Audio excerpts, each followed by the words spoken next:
It's become almost automatic. You look at TVs or laptops in a big box store, then go home and order it from Amazon, where it'll be cheaper. Not necessarily, according to several comparisons, the most recent from the crazy coupon lady, Joni Deemer, who lists several products not to buy on Amazon. She says don't buy kids' shoes on Amazon. Buy them at the site 6 p.m. instead and save a bundle of money.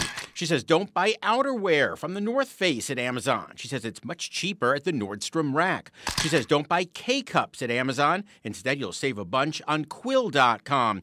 And don't buy those big KitchenAid mixers on Amazon. Buy them at Kohl's for nearly half the price during the big Kohl's sale.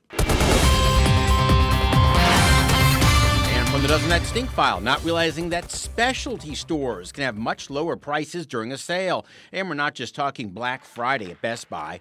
Yankee candles are cheaper at the Yankee Candle Store with a coupon. Craft paper is cheaper at Michael's stores during a sale. Pay more at Amazon and you'll say, doesn't that stink? The crazy coupon lady says check specialty stores for deals on specialty items.